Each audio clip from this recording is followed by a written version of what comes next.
Wedda twalwesunga dda era twebaza Katonda nti lutuuse tugenda kuwaayo nga weebaza Katonda mu ngeriyo weebaze Mukama. Abamu tuli bazadde tulina abaana nga tubasabira ti olunaku lumu nabo balibeera nga bano. Jangu weebaze ku lw'abaana bo, weebaze ku lw'abaganda bo, weebaze ku lw'ennyumba yo, weebaze ku lwa kino ky'olaba mu maaso ga Katonda. Katusabe. Kansubire nti ffenna tulina ebbaasa twazifunye nga bwe bagambye tetugenda kulinnya wali, tujja kubanga tukoma wano nkubirayo kajjambo nabo ne beeyagala mu linnya erya Yesu. Katusabe. Kitaffe omuyinza w'ebintu byonna, kino gwe wakiteesa okuva ku lubereberye, gwe wakitandika ate nga kyali ky'amaanyi. Kati nno Mukama naffe tuzze mu maaso go. Ssanyu lingi nnyo lye tulina, okujaguza kungi kwe tulina, emitima gyaffe Mukama gisanyuse, n'emmeeme zaffe zijjudde okuyimba olwa kino kye tutuuseeko. Naffe tuutuno Mukama tuzze mu maaso go n'okwebaza, tuzze n'ebirabo byaffe mu maaso go Mukama, ku lw'abaana abaana abasazeewo obulungi, ku lw'abaana abaffe tulina. Tukwebaza olw'ennyumba zijjewo baffe, tukwebaza olwa families, tukwebaza olwa kino kye tulabako. Era mukano gwange omulungi kyenva nsaba gwatudde waggulu n'otunulira waggulu n'olaba abaana b'abantu katuweeyo.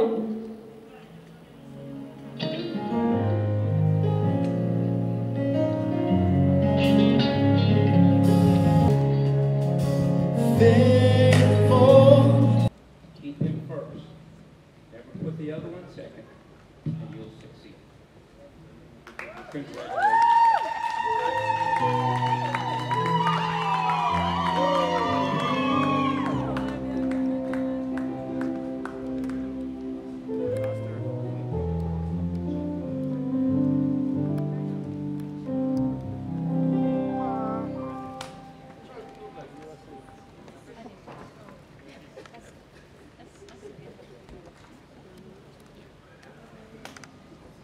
Right there, right there.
Let us get ready to pray.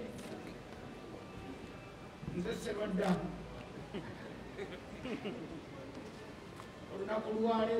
Very emotional for me.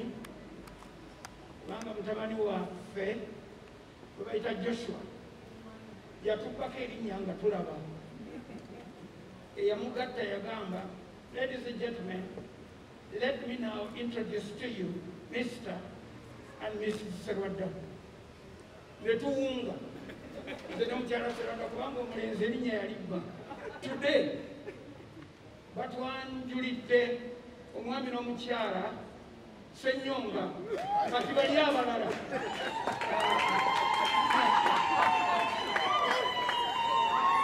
Kanjogera obuntu bubiri nsabe.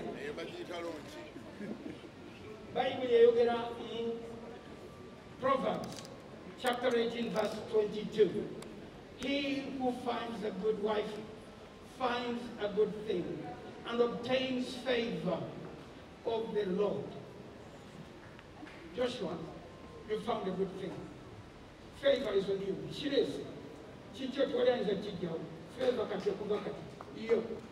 Ekyokubiri kyendeese wano ndeese longevity. Longevity kitegeeza obuwangazi bw'ekintu. Daddy wange akyali mulamu ali 93 coming on to 94. Nenaalongo maama agenda kweza 87. Kakati wakati awo mu baana abangi ffenna bazaalamu abalongo. Nze kisaafu nze sibazaalanga era nga bwe ndowooza nti omusumba Luwaga munoonya kati tabalina. Omusumba Jackson Ssenyonga tabalina.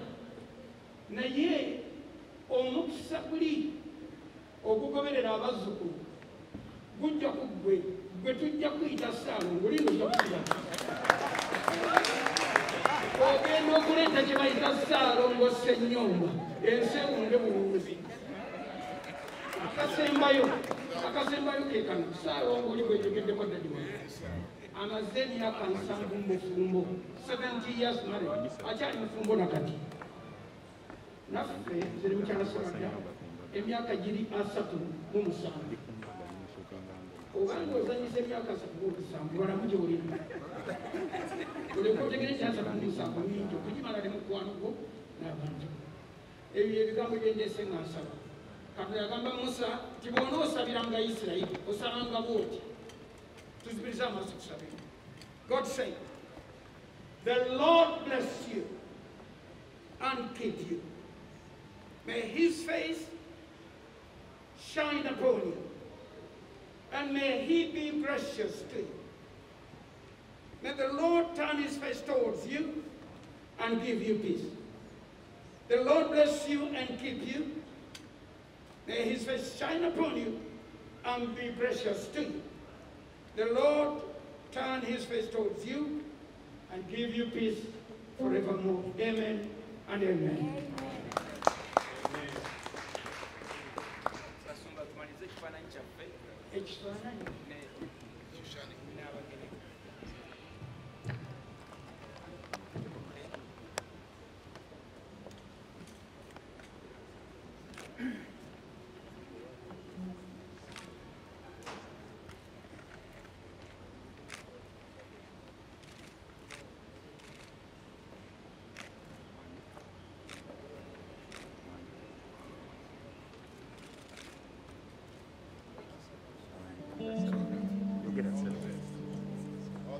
Let me request the one who wants the cake.